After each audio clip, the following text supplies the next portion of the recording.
A gente tem um paradoxo hoje em dia que a gente tem muita informação sobre o cérebro e a gente relativamente tem pouco avanço sobre as moléculas que podem interferir. Bem-vindo ao Estado da Arte. Os fármacos não fizeram curso de farmacologia, eles não sabem o que eles são. Não tenho psicose, não tenho alucinações, não tenho delírios e não quero tomar esse remédio. Esta edição é oferecida pela Secretaria de Cultura do Estado de São Paulo e pelo Instituto CPFL. Espero que você goste. Olá. No ano 2540 d.C., o administrador do Admirável Mundo Novo de Aldous Huxley explicava a origem da droga soma. 2.000 farmacologistas e bioquímicos foram subsidiados no ano 178 depois de Ford. 6 anos depois, estava sendo produzida comercialmente. A droga perfeita, eufórica, narcótica, agradavelmente alucinante. Todas as vantagens do cristianismo e do álcool, nenhum dos seus defeitos. Tire um feriado da realidade sempre que quiser e volte sem tanto quanto uma dor de cabeça ou uma mitologia. A história da psicofarmacologia é a história da intersecção entre drogas, loucura, ordem social e a experiência do eu.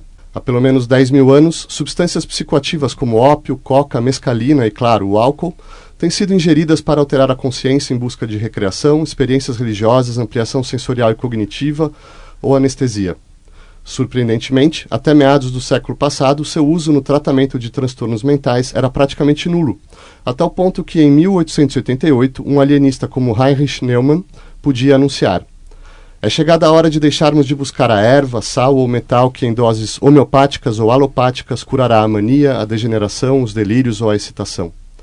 Não serão encontrados antes que encontrem as pílulas que farão um grande artista de um Palermo ignorante ou uma criança bem comportada de um moleque mimado. Mas em 1949, quase por acaso, um psiquiatra australiano descobria o poder tranquilizador do sal de lítio sobre maníaco-depressivos. Logo, se seguiria o mais bem-sucedido dos antipsicóticos, a clorpromazina, e também o primeiro antidepressivo. No final dos anos 50, 2/3 dos pacientes com esquizofrenia passavam a maior parte de suas vidas em hospitais psiquiátricos. Já nos anos 80, 95% dos esquizofrênicos eram tratados em regime de não internação. Mesmo que aí influam outras causas, como o movimento antimanicomial, o triunfo dos psicotrópicos sintéticos é inegável. É verdade que já nos anos 60 e 70 um certo mal-estar era diagnosticado por críticos que acusavam, num culto à droga, tanto entorpecente quanto medicamentosa, um fenômeno social de evasão face às atividades cotidianas normais. Mas após as épocas de euforia com a psicanálise, o behaviorismo e outras ondas do mundo psi, a neuropsiquiatria tinha seu momento de coqueluche quase ao ponto da mania.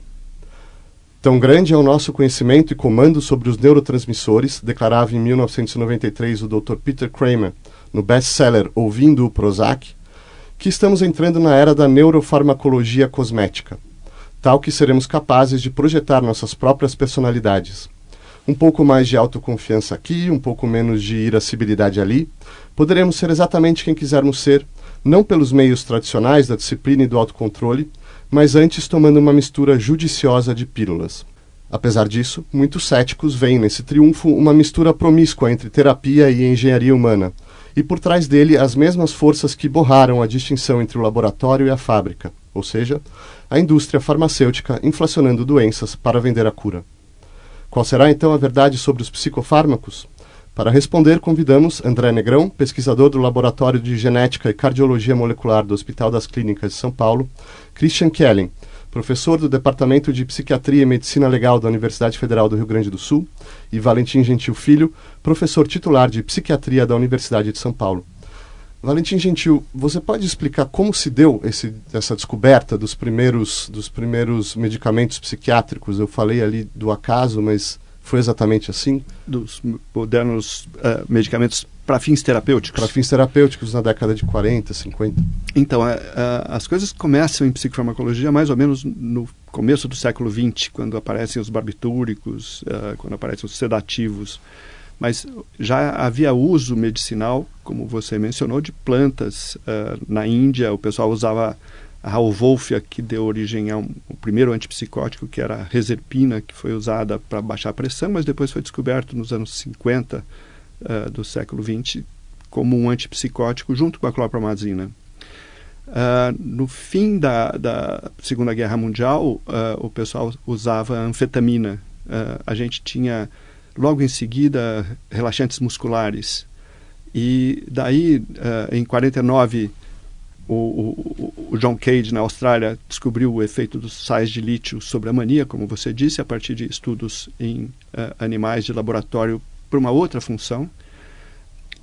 Mas esses sais de lítio eram usados desde o século II no Império Romano, sem que eles soubessem que eram sais de lítio, mas eles eram ricos em lítio em algumas estações de água. E eles mandavam para lá os pacientes com mania ou com melancolia.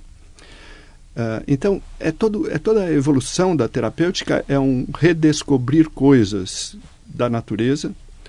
E a partir dos anos 50, o que você tem é um encontro por acaso de um antipsicótico, que foi a clorpromazina, a partir da pesquisa de medicamentos que pudessem ser úteis para a cirurgia. A clorpromazina, pelo que eu entendo, é um divisor de águas, né? Ela foi o primeiro antipsicótico de síntese moderno. Até então, o primeiro antipsicótico que a gente tinha era a reserpina, que dava um monte de problemas, porque ela baixava a pressão, tinha uma porção de outras coisas. E essa clorpromazina deu origem a uma porção de outros compostos. Eles estavam procurando um parente da clorpromazina alguns anos depois e encontraram o primeiro antidepressivo tricíclico, que a gente chama, que é a imipramina, que devia ser um antipsicótico, mas quando eles deram para os pacientes, uma porção dos pacientes não só agravava da psicose, mas outros melhoravam de um estado meio letárgico, meio depressivo. E aí eles foram testar em pessoas com depressão e descobriram o primeiro antidepressivo moderno. Até então só tinha eletroconvulsoterapia, na época chamada de eletrochoque. Em cima dessas coisas por acaso, você criou a noção de que existiam medicamentos com diferentes perfis de eficácia. E aí a indústria farmacêutica começou a entrar e desenvolver modificações das moléculas e aí deu origem a uma porção de outras coisas. A partir de os anos 80, o que você começou a ter foi uma enorme expansão do conceito de depressão e aí mudou todo o perfil dos agentes modernos. Certo, vamos entrar nisso. Mas, André, junto com o acaso, a neurologia estava investigando ali os mecanismos, o chamado mecanismo de neurotransmissão, a neurotransmissão sináptica, que me parece que é muito importante para a nossa conversa hoje. Você pode introduzir o ouvinte a esse funcionamento? Acho que sim, né? E trazer essa informação é fundamental porque a partir do momento que você descobre empiricamente ou por acaso, né, que uma substância modifica o estado de humor ou de comportamento do outro, obviamente cabe à ciência verificar mecanismos, né? E se você está falando de uma molécula, você vai atrás de mecanismos moleculares, né? Então, coincidentemente, você tem a descoberta de que parte desses medicamentos que a gente já citou aqui, eles interferiam no mecanismo de transporte do que a gente chama dos neurotransmissores, que nada mais são do que veículos onde um neurônio conversa com outro neurônio, né? Então, você tomar isso como base do que rege comportamento, pensamento, cognição, o que quer que seja. Então, boa parte desses, os antipsicóticos, os antidepressivos, agem no que a gente chama ou em mecanismos de preservar esses neurotransmissores, né? É muito caro para o organismo fazer neurotransmissor, né? Então, são as moléculas transportadoras de neurotransmissores, ou eles agem no depois, nos neurônios adiante, que a gente chama receptores. Então, passa-se a... interessantemente, há um avanço, né? A gente teve no século do cérebro, foi a década de 90, e achava que ia descobrir muita coisa. A gente tem um paradoxo hoje em dia, que a gente tem muita informação sobre o cérebro e a gente relativamente tem pouco avanço sobre as moléculas que podem interferir, moléculas, digo, fármacos.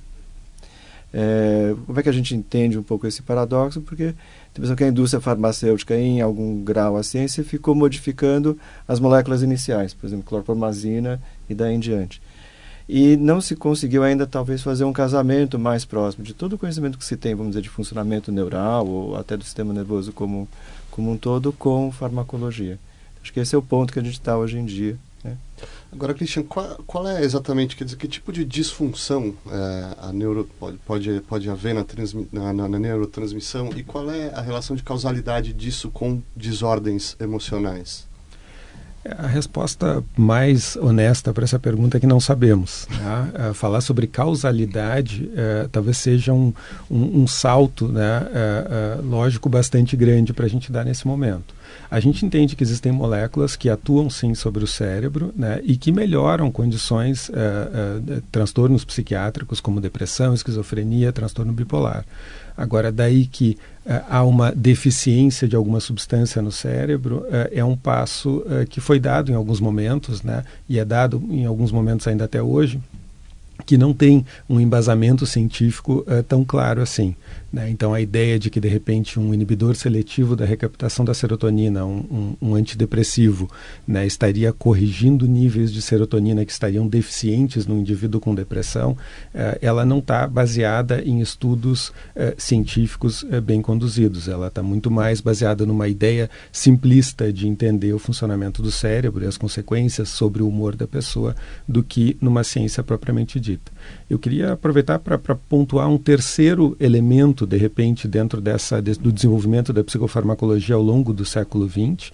Né? Se a gente tem, primeiramente, uma observação muito detalhada para encontrar situações ao acaso, né, de melhoras, e depois um entendimento, um avanço das neurociências para entender um pouco melhor o mecanismo de ação desses fármacos, né, o desenvolvimento de métodos de pesquisa em medicina, né, dentro do movimento chamado medicina baseada em evidências, né, na verdade, antes mesmo disso, do desenvolvimento de ensaios clínicos randomizados para avaliar a eficácia, né, de tratamentos em medicina, especificamente para psicofármacos, né, a eficácia do psicofármaco na comparação com placebo, na sua maioria das vezes, foi um terceiro movimento, né, ao longo do século XX bastante importante para a gente entender a psicofarmacologia hoje em dia. Certo. Valentim, usando o seu extraordinário poder de síntese, se a gente puder enumerar quais são as categorias principais, quer dizer, se a gente vai num manual de diagnóstico, eu sei que você tem um mapa imenso de doenças mentais, de subcategorias, mas quais são as principais categorias aí, só para a gente situar o ouvinte, mapear um pouco de transtornos mentais? Em adultos. Em adultos. A gente tem o grande grupo das psicoses, que são transtornos onde há uma alteração da percepção da realidade ou integração da visão de si mesmo. É válida a distinção entre psicose e neurose ainda? A gente não usa mais o conceito de neurose. Neurose acabou caindo fora porque, afinal, tudo afeta o sistema nervoso, e a gente pensar numa afecção dos nervos chamada neurose, a palavra era ruim. Mas, além disso, tinha uma conotação demais relacionada com conflitos emocionais. E hoje o que a gente utiliza mais são os tais transtornos de vários tipos não psicóticos. E aí é uma enormidade de conjuntos. Onde não há uma cisão com a realidade. Isso, a gente define essa grande distinção. E aí as psicoses, elas podem ter fortes componentes de ansiedade, de depressão, de agitação, de paranoia. O psicótico e não psicótico são uma das duas grandes categorias. Daí você entra nas psicoses em várias subdivisões, e nas não psicoses você tem inúmeras não divisões. E basicamente aí você tem as coisas que você supõe que sejam neuropsiquiátricas, porque são orgânicas, demências, traumas de crânio, perdas de tecido, déficits de neurodesenvolvimento, e você tem as coisas que são mais funcionais. E aí você tem as classificações dessas coisas. E o problema é que não existe nada pior do que transformar as classificações em realidade. Elas são tentativas só de classificar. E a medicina e a psiquiatria, em particular, nos anos 80 para cá, a meu ver, ficou muito perdida na tentativa de transformar as classificações em coisas que tivessem alguma validade em termos de mecanismos ou de categorias de doenças, ou mesmo você tentar classificar ao longo de dimensões. São diferentes modos de adoecer psíquico, que fazem parte do adoecer do indivíduo como um todo e que se imbricam demais. Então, o que você tem são as múltiplas comorbidades que a gente fala. Então, você tem um indivíduo que devia ter uma neurose, uma antiga neurose, como hoje chamado transtorno obsessivo compulsivo, que tem componentes depressivos, que pode ter um quadro psicótico associado, que você pode ter superposição com crises de pânico, e você tem as pessoas adoecendo de múltiplas formas. A gente tenta traçar limites entre essas coisas e sempre frustrados porque, afinal, os pacientes não obedecem todas essas nossas classificações em geral. Os pacientes sempre recalcitrantes. André, eu vou pedir a mesma coisa que eu pedi ao Valentim.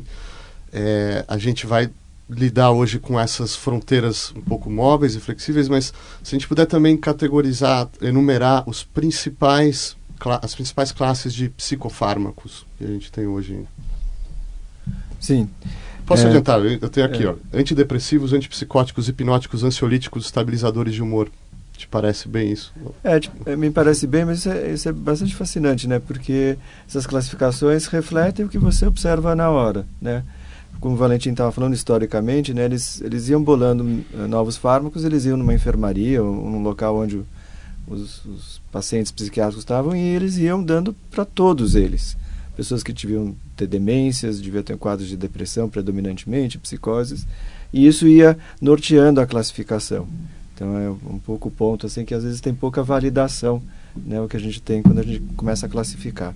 Talvez se a gente pudesse ampliar um pouco mais e não ficar numa coisa classificatória, acho que isso os livros têm, né?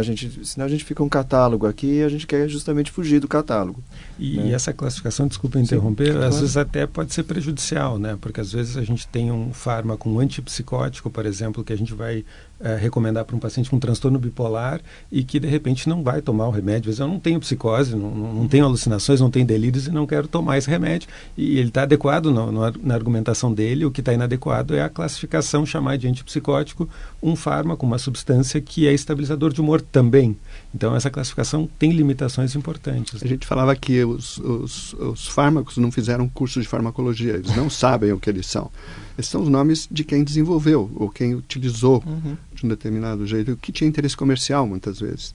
Então o que você tem é um determinado medicamento que a gente usa para tratar a depressão, que é bom para pânico, que é bom para toque, que é bom para enurese noturna, que é você fazer xixi de noite na cama. Dor crônica, né? Dor crônica. Essas medicações, elas expandem o âmbito da especialidade, vamos dizer assim, né? Então é muito comum, entre clínica médica, psiquiatria e neurologia, esses medicamentos são comuns. Você usa um anticonvulsivante para estabilizar o humor. Você usa um determinado antipsicótico para melhorar crises de ansiedade de um paciente que podia ter um outro quadro clínico. Você pode potencializar uma ação desinibitória num quadro de depressão inibida com um antipsicótico. Então, na verdade, esses nomes partem de interesses comerciais e depois eles passam a ser usados por nós, clínicos, para uma síndrome que nós resolvemos estudar ou valorizar, ou para um grupo que resolve fazer uma determinada linha de pesquisa e acha que descobriu o caminho das Índias. Então eu vou propor aqui da gente começar a ver os usos dos psicofármacos e outras terapias que podem ser conjugadas através das patologias. Por exemplo, a depressão, né? André, quais são as bases biológicas da depressão, tal como uma pesquisa mais avançada entende hoje? É fascinante você fazer essa pergunta, porque obviamente a gente sabe que tem o cérebro está conectado com o resto do organismo, né? E por muito tempo a gente tinha o que eram as teorias ou hipóteses, por exemplo, monaminérgicas, que eram hipóteses, você imaginar o rabo do cachorro balançando o cachorro, quer dizer, você descobriu fármacos potentíssimos, né? Até hoje, né? Como o tofranil, que foi citado aqui, que é um antidepressivo, e a partir daquilo, como se descobriu o mecanismo molecular dele, que ele inibiria a recaptura de alguns neurotransmissores, faz-se quase que um salto, né, que dizer que as depressões são problemas de neurotransmissores, como o Christian estava falando, quer dizer, isso é muito simplista demais. Da área onde eu venho, um interesse que a gente tem muito grande é de que maneira essas classificações se sustentam de verdade. Então, um instrumento hoje em dia que a gente tem que é muito potente é a genética. Então, voltando às comorbidades, né, as genéticas vão começando, os estudos em genética, né, de famílias, de pessoas afetadas e não afetadas, onde você vai procurando marcadores genéticos com muita precisão, eles começam a dizer para a gente, os pesquisadores, que essas interfaces são muito mais comuns e estão sedimentadas em algo de uma estrutura química, que é o DNA. Então, provavelmente do jeito que a gente está classificando até agora, estava muito errado, né? Não é uma surpresa, né? Como o professor Valentim estava dizendo, que a gente usa antidepressivos para tratar miríades como pânico e depressão, e a gente chama isso de coisas distintas. E a genética está começando a mostrar, olha, não, há uma superposição de marcadores genéticos em pessoas que têm ansiedade e que têm depressão.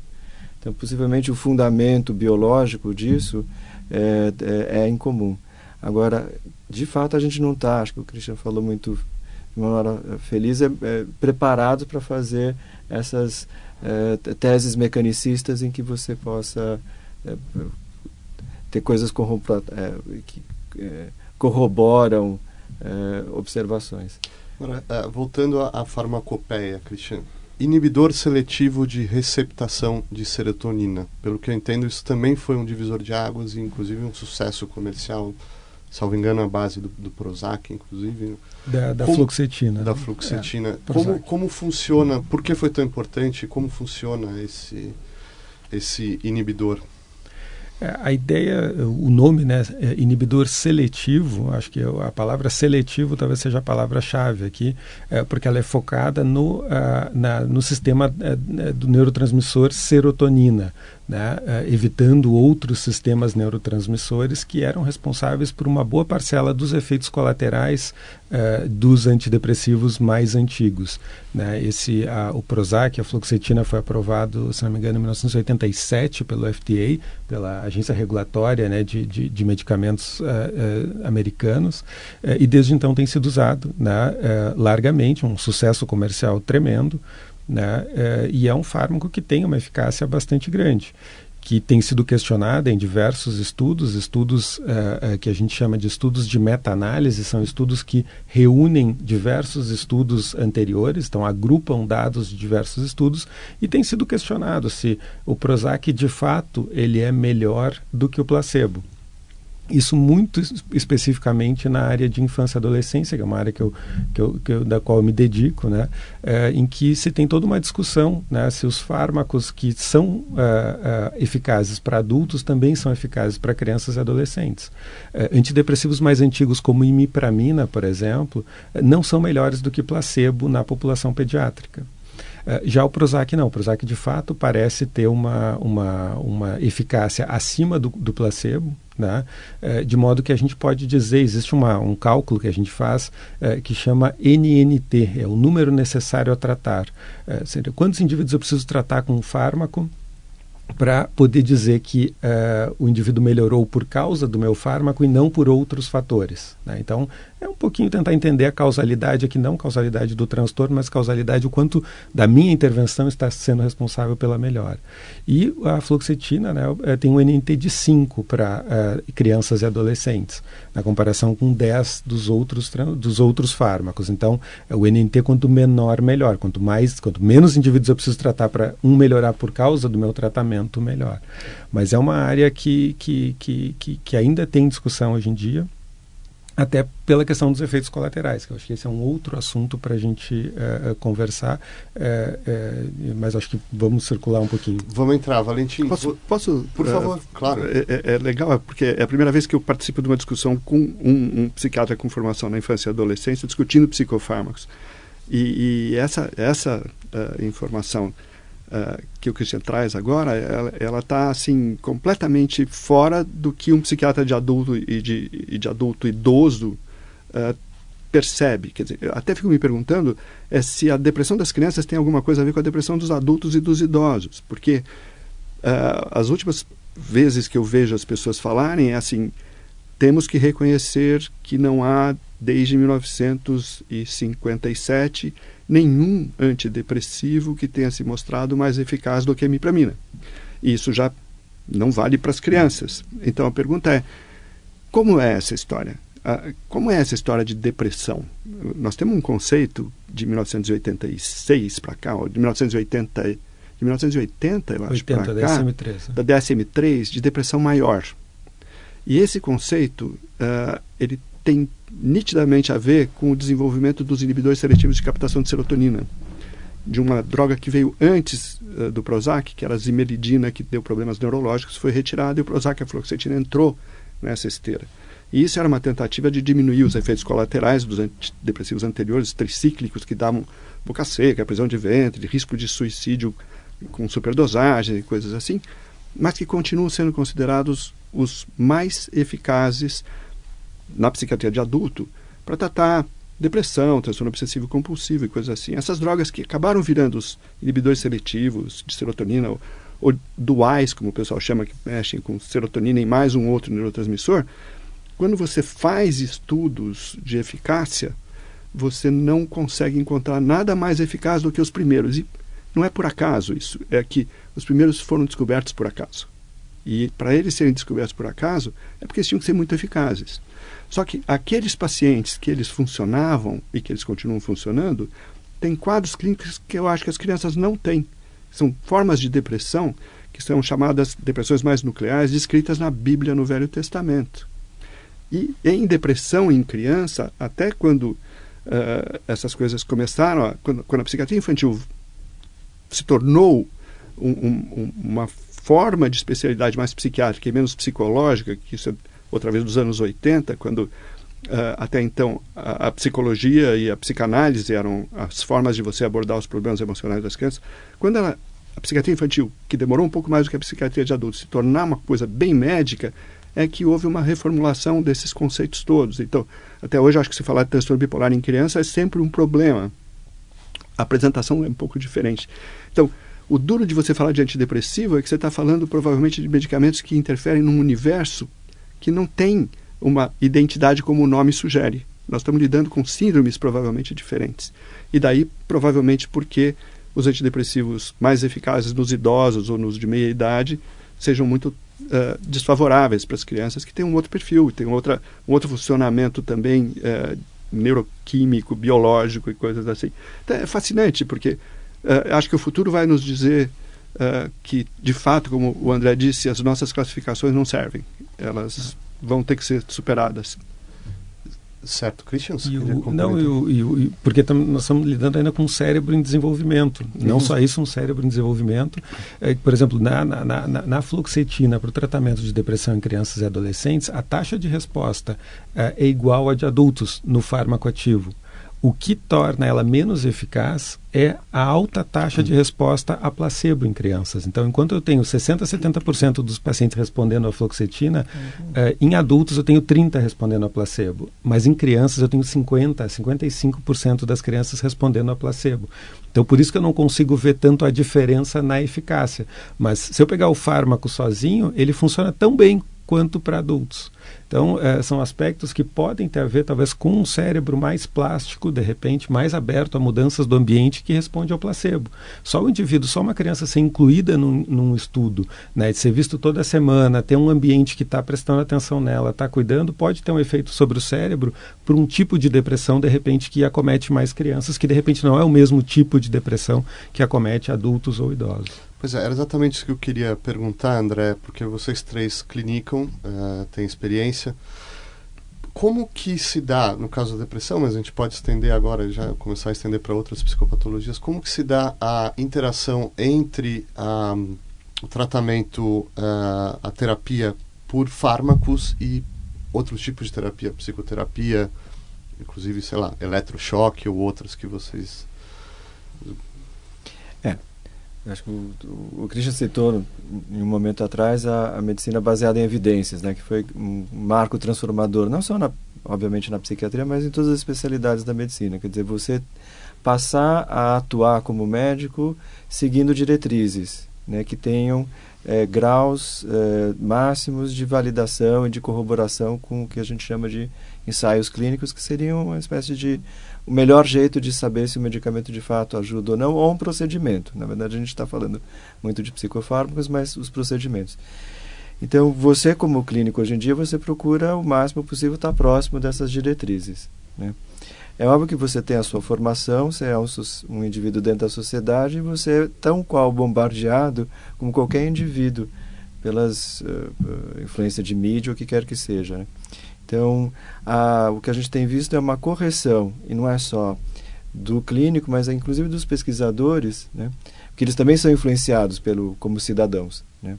Então, por exemplo, a gente teve muito recentemente muito trabalho de ensaio clínico patrocinado pela indústria farmacêutica. A gente estava comentando agora sobre um novo fármaco, que na verdade nem novo ele é, né? Que é a ketamina, que é um fármaco agora usado está sendo testado para depressão. E existe um interesse muito grande em pegar centros universitários para fazer estudos com esse fármaco, que na verdade quem vai seguramente lucrar inicialmente, pelo menos com a venda desse fármaco, é a indústria, né? Então há pouco desenvolvimento científico aí e um grande interesse comercial. Então você, na tua prática clínica, você tem que estar ponderando todos esses aspectos, né? Assim, o que é a tua especialidade dita, como você como cidadão, esse é um consumidor também, esse cliente que vem para você, ele já vem já estudado, ele sabe o seu currículo, ele já investigou algumas medicações, às vezes ele quer tomar certos medicamentos, né? Então, eu posso falar pessoalmente, mas eu procuro ser muito mais ponderado do que antes, né? Eu lembro na nossa residência, acho que todos nós passamos por isso, no afã, muitas vezes, de dar um medicamento, a gente criou, por exemplo, problemas. Isso é comum, a gente chama isso, o termo é viradas maníacas. Às vezes você dá um antidepressivo para uma pessoa que é depressiva e ela tem um quadro de euforia, né? Então, eu tenho a impressão que cada vez mais a gente tem sido mais cauteloso e usando outras abordagens. Valentim, para a gente continuar aqui cercando as psicopatologias, ansiedades, incluído aí transtorno obsessivo, pânico, fobias, quais são os tratamentos medicamentosos para transtornos de ansiedade? Então, originalmente você tinha aqueles sedativos, desde os barbitúricos até os relaxantes musculares, como antigamente tinha um tal de mefenezina ou meprobamate, depois apareceram os famosos benzodiazepínicos, apareceu o Valium, apareceu o que hoje é o Rivotril, que é um dos mais prescritos, o Lexotan e coisas assim. Eu me lembro quando, muitos anos atrás, a gente encontrou tantos benzodiazepínicos com diferenças de preços interessantes que não justificavam as diferenças de efeitos entre eles. Daí, por volta dos anos 80, começou a se descobrir que eles podiam dar dependência. E uma dependência que a gente achava que não era igual dos barbitúricos, mas que fazia com que as pessoas tinham dificuldades de parar de tomar e tinham efeitos colaterais, tinham efeitos da retirada deles. Aí, simultaneamente, a indústria farmacêutica já não tinha mais nada de original nessa área dos tais ansiolíticos, como se existisse uma medicação anti-ansiedade, fosse muito diferente dos hipnóticos, que eram os que induziam sono. Na verdade, eram mecanismos exatamente iguais, com perfis de ação um pouquinho diferentes por causa da velocidade de entrada no cérebro, e metabolismo, e mais sedação, menos sedação. Basicamente é sedação, estou simplificando demais. Você tem basicamente um efeito tranquilizador, que se for muito intenso inicialmente, pode te induzir o sono. E se você pegar uma coisa como o que o pessoal às vezes gosta para induzir sono, como o Dormonide, serve para você fazer um pré-anestésico, porque apaga a memória anterógrada, então você não lembra mais o que aconteceu para frente. Se você estiver dormindo e te acordarem, e você falar no telefone, você pode autorizar alguém a fazer alguma coisa que depois no dia seguinte você não lembra que autorizou. E até você chegar no Boa Noite Cinderela, que era uma das coisas que também podia acontecer, de você não saber o que aconteceu com você com esses sedativos. Então, eles não eram ansiolíticos, nada, eles eram sedativos de uma forma geral, mas com um perfil que podia ser útil para tratar a crise de ansiedade e continua sendo útil. Quando você tem um pico de ansiedade, isso pode ser útil. Mas, de repente, a indústria começou a não ter mais nada para oferecer, e aí ela se interessou pelos antidepressivos. E aí é que entram todas as campanhas dos anos 80 para ampliar o conceito de depressão para depressão maior e tentar fazer os clínicos gerais prescreverem medicamentos dentro desse conceito ampliado de depressão maior, que envolvia vários quadros de ansiedade e que eram provavelmente, boa parte deles, mais do que antidepressão, mais uma resposta a estresse, pelo uso dessas substâncias ditas antidepressivas, diferentes das primeiras originais antidepressivas, e que expandiu o conceito, assim, a ponto de a gente ter no Brasil 40 formas diferentes de medicamentos ditos antidepressivos com preços variáveis e que agora vão desaparecer, porque a pipeline não existe mais também, quer dizer, não existe mais nada para ser lançado que seja diferente do que já existe. Então você está terminando um ciclo de antidepressivos agora. E aí, o que é que vai aparecer no lugar desses antidepressivos? E a pergunta é por quê? Esses antidepressivos, na verdade, eles trouxeram algumas coisas interessantes. Por exemplo, eles são mais eficazes do que os tais tranquilizantes, como os benzodiazepínicos, para tratar a síndrome do pânico, os transtornos do pânico. Isso foi descoberto outra vez por acaso, porque nos anos 60, tentando estudar o efeito da tal imipramina, um pessoal dos Estados Unidos acabou começando com doses muito altas dessa imipramina e deflagrou ataque de pânico numa série de pacientes com depressão. E aí eles falaram, opa, tem pacientes com depressão que tem uma outra coisa. E aí eles criaram o conceito de ataque de pânico. Isso não foi da indústria farmacêutica, isso foi de um grupo de pesquisadores de Nova York. E a partir daí, você começou a descobrir que sim, antidepressivos eram melhores não para tratar a crise aguda de pânico, mas para prevenir a recaída das crises de pânico. Mesma coisa com o transtorno obsessivo compulsivo. De repente, tentando tratar alguns pacientes que tinham comorbidade de depressão, com o que a gente chama de transtorno obsessivo compulsivo, algumas variantes dos antidepressivos funcionam melhor para isso. Então você vai descobrindo os perfis. Por exemplo, agora, esta semana passada, apareceu um outro efeito desses inibidores seletivos de captação de serotonina que é muito interessante, que é a possibilidade deles interferirem com os mecanismos de gênese de doença de Alzheimer.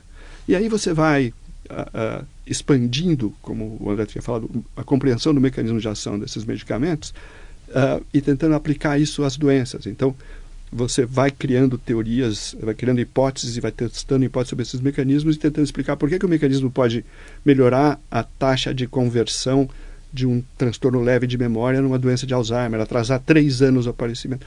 Mas essas são tentativas de você compreender as coisas. Na verdade, você tem efeitos desses medicamentos em pessoas normais e que não tem nenhum diagnóstico. E nós fizemos pesquisas com isso, e você pega os indivíduos que são tão chatos, de tão normais que eles são, e você dá um pouquinho desses medicamentos e você muda a resposta emocional. E aí você vai olhar ressonância magnética funcional e você mostra que os caras que têm essa resposta têm um perfil de metabolismo diferente dos indivíduos que são tão normais quanto eles e que não têm essa resposta de mudança. Então, esses medicamentos interferem com o organismo humano de múltiplas formas e a gente vai procurando encontrar qual que é mais útil para o nosso uso terapêutico. Certo, Christian, antes da gente entrar em questões de absorção na cultura popular e de mercado e outras questões em torno aos psicofármacos, ainda uma última avaliação técnica no caso das psicoses, da esquizofrenia. Aí parece que é um sucesso grande, né, da psicofarmacologia, ou não? Eu acho que sim, acho que, né, o dado que tu levantaste no início sobre a questão de internações, né, a redução da necessidade de internação com a introdução de antipsicóticos é um avanço bastante grande, né? A gente tem um leque relativamente grande de antipsicóticos, alguns mais antigos, que tipo alguns de mais efeito novos. eles têm para o ouvinte leigo que não está familiarizado? Você tem A ideia, por exemplo, no caso das psicoses, da esquizofrenia, né, controlar muitos sintomas como delírios, como alucinações. Existem outros sintomas da esquizofrenia, os sintomas chamados negativos, aqueles mais de apatia, de dificuldade de tomar iniciativa para fazer as coisas, que esses fármacos não ajudam tanto, mas aqueles sintomas mais floridos, né, de delírios e alucinações, eles são bastante efetivos. É um controle, a gente não está falando de cura ainda. Não está falando, a gente não tem, né, em transtornos mentais a gente não tem essa possibilidade, a gente até usa a própria palavra transtorno, o termo transtorno, ele é utilizado justamente para nos lembrar que a gente não conhece muito sobre a fisiopatologia, sobre as bases, né, desses transtornos, por isso a gente não usa o termo doença, a gente usa popularmente, mas tecnicamente a gente prefere o termo, o DSM, as classificações diagnósticas preferem o termo transtorno. E então assim, segura os sintomas, controla os sintomas, melhora a qualidade de vida, reduz custo social, mas a gente não pode dizer que a gente está curando um transtorno mental com um antipsicótico, por exemplo. Uhum. André, agora sim, a absorção na cultura popular, na década de 80, os usos, a própria indústria farmacêutica propagandeando os seus remédios, e surge inclusive uma ideia que eu citei aqui na introdução da cosmética, né, de você começar a aprimorar comportamentos humanos, não só buscar uma restauração, uma cura, um controle, mas realmente de aprimorar, melhorar a atenção, melhorar a memória. Quer dizer, qual é o valor disso? E como vocês médicos veem esse tipo de uso dos psicofármacos? É duro, né, isso, né? Porque, de novo, mais uma vez, você está inserido, né? Você é crítico, mas você é participante dessa mesma sociedade, né? Eu acho que num exemplo extremo, a gente não tem uma resposta tão boa para isso. Deixa eu dar um exemplo, talvez, da área de dependências químicas, né, que talvez são psicofármacos, né, todas as drogas de abuso são psicofármacos. As pessoas, por exemplo, que usam cocaína, elas invariavelmente usam, que é um medicamento estimulante do sistema nervoso central, elas invariavelmente usam um depressor do sistema nervoso central. Por quê? Porque a cocaína dá um high muito intenso, você fica agitado, o coração dispara, você não para de falar, não fica inquieto. E você toma, por exemplo, o Rivotril, que foi citado aqui, né, um dos remédios mais prescritos aqui no país. Então essa pessoa está procurando uma certa cosmética, ela está procurando fazer certos ajustes. Então eu acho que num grau extremo da sociedade, a gente pode pensar nos dependentes químicos, eles são muito mais atrevidos que os psicofarmacologistas ou os médicos, né?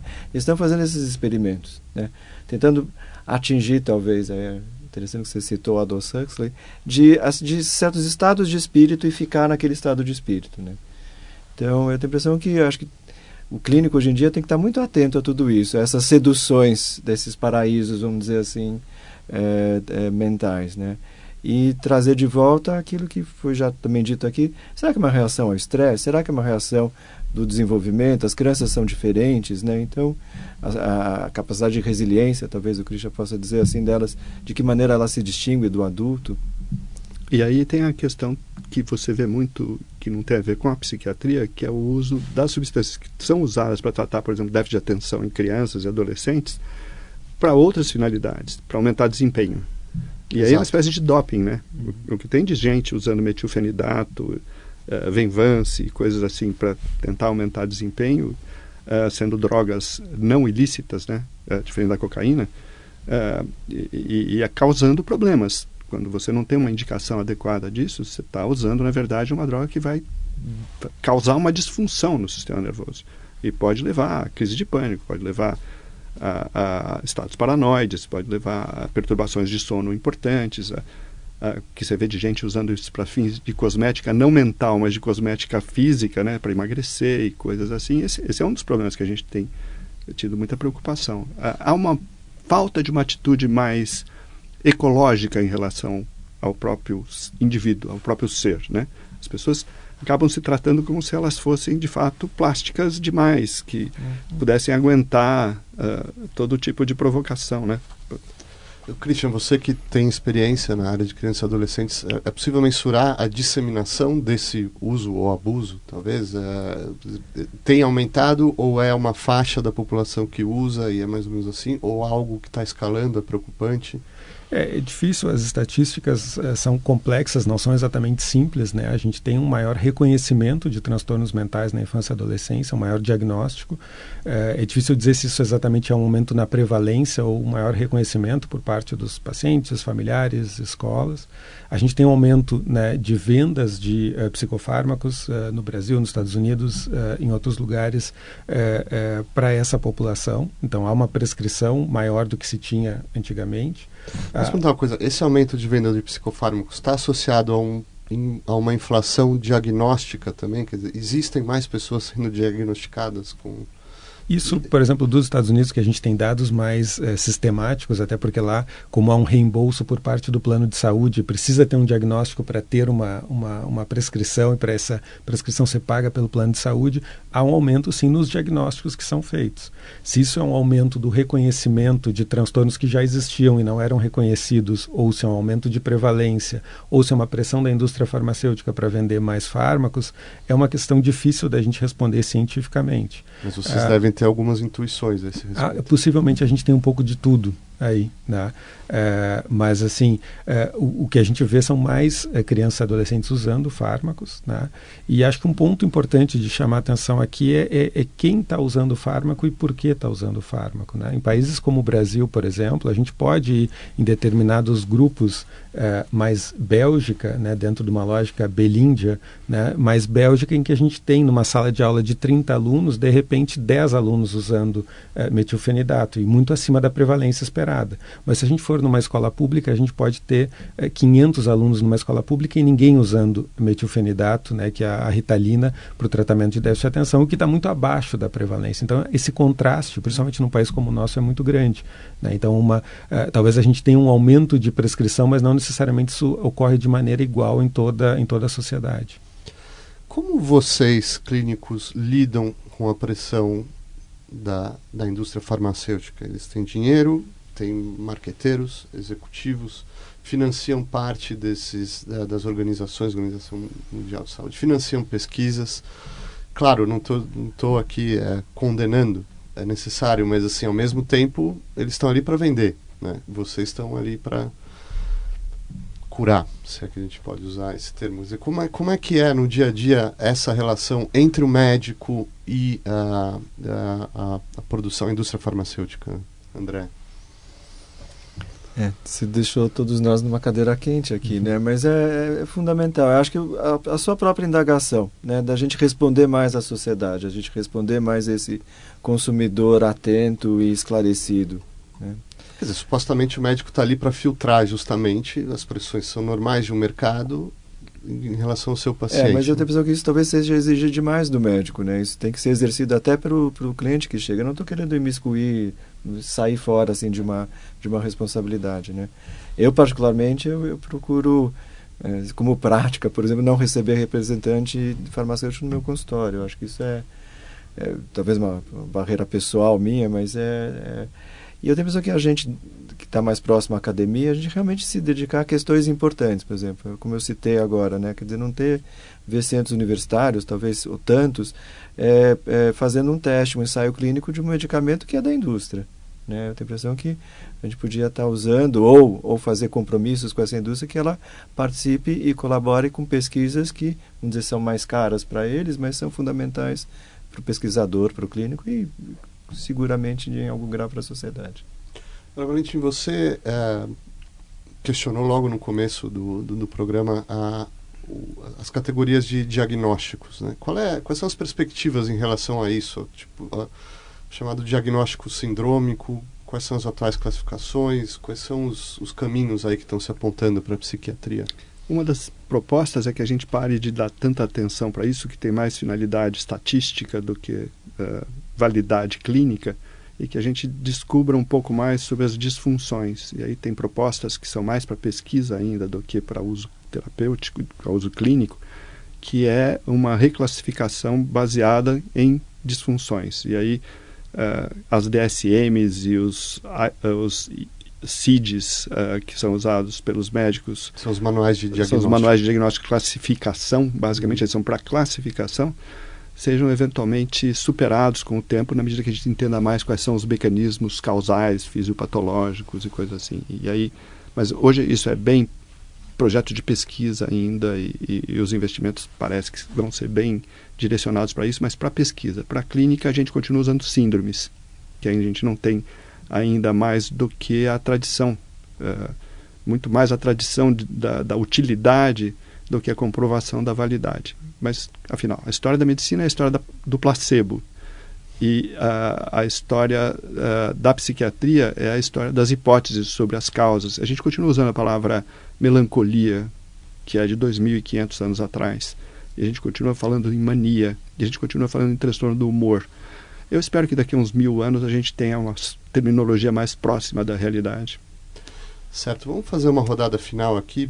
E eu vou juntar um pouco várias possibilidades aqui. Primeiro, assim, quais seriam as principais críticas, as mais consistentes em relação à psicofarmacologia hoje, mas também quais são as dúvidas, a incerteza, quais os caminhos, muitas opções aí, vocês podem escolher para concluir. Christian?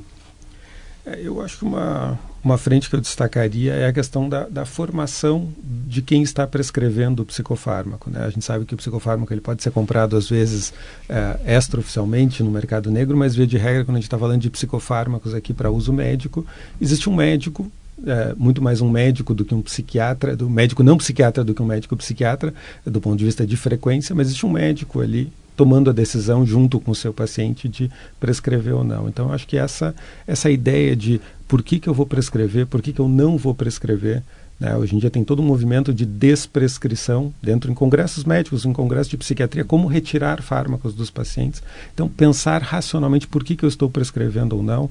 E eu acho que um outro ponto que eu chamaria a atenção é a ideia que a gente está falando de psicofármacos, né? E não de neurofármacos, né? São fármacos que sim atuam no sistema nervoso, mas eu preciso ter uma avaliação psiquiátrica ampla desse paciente que está na minha frente e entender todos os aspectos que estão se manifestando ali na frente.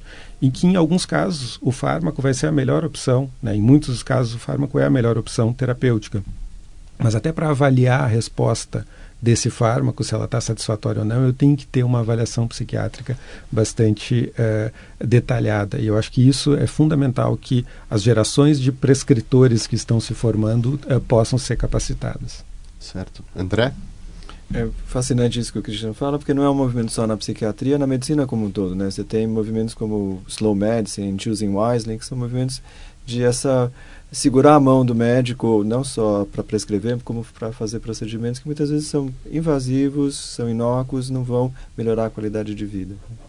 Eu acho que talvez eu falo de uma área assim que eu vejo com bons olhos, não sou só eu, que é a farmacogenética, né? Então, que é tentar individualizar e realmente começar a fazer uma medicina personalizada, né? Em vez de você fazer uma baseada coisa na composição genética do baseada indivíduo. no perfil genético, né? Isso não é uma realidade ainda em psiquiatria. A gente frequenta os congressos de genética em psiquiatria, é sempre um alerta muito forte.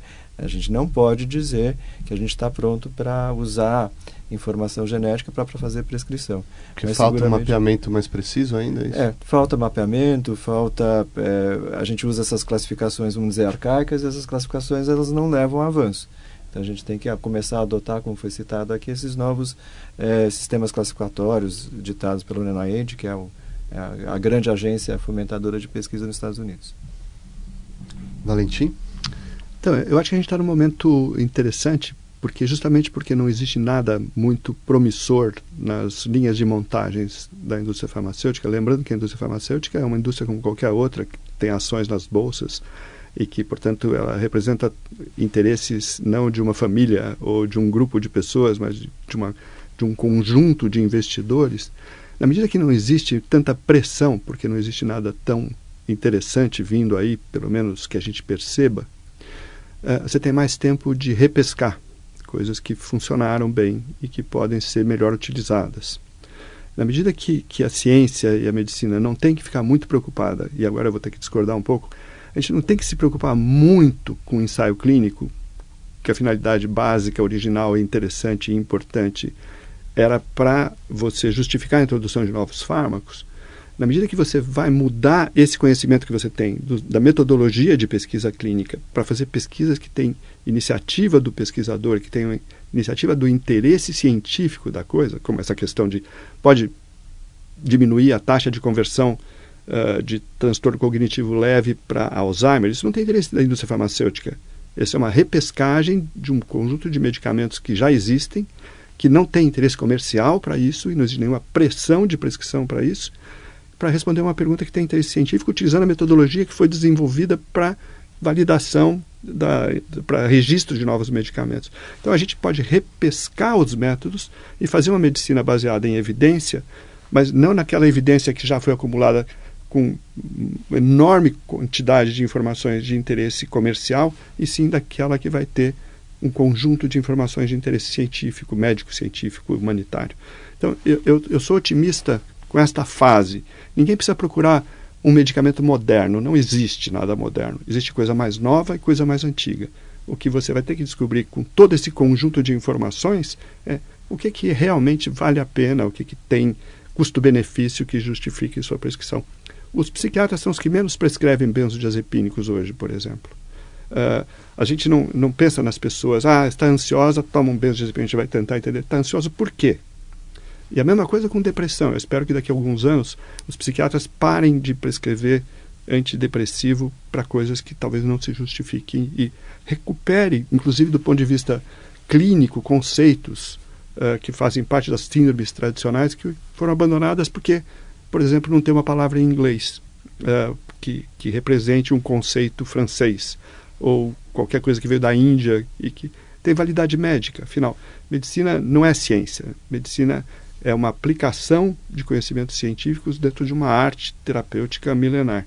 E é isso que os pacientes precisam. Então, nós temos que trabalhar na interface com as ciências. Às vezes nós temos que trabalhar como cientistas, mas nós temos que continuar sendo médicos. E a população tem que entender o que é a atividade médica, o que é a atividade científica, e não esperar que a gente descubra coisas que ainda não vale a pena, e nem acreditar em promessas falsas. Eu acho que tem, nessa área de farmacogenética, por exemplo, o que eu tenho visto de pessoas entrando na minha frente com relatórios de farmacogenética dizendo que não posso tomar tal medicamento, eu devo tomar tal medicamento, ou então quando eu vejo na literatura alguém dizer, tem uma pesquisa de genética que vai substituir o diagnóstico clínico, eu falo, puxa vida, quem que acredita nisso? E quem que está... Isso é coisa de pesquisa, isso é coisa que talvez daqui a algum tempo a gente vai poder utilizar melhor, mas a gente nem sabe as causas. Como é que você vai fazer classificação genética de doenças se você não sabe as causas? Então, eu acho que nós temos um futuro muito promissor. Precisa tomar cuidado com o presente. Esperemos. Obrigado, Valentim Gentil Filho. Obrigado, Christian Kelly. Obrigado, André Negrão. Obrigado por ouvir e até a nossa próxima edição.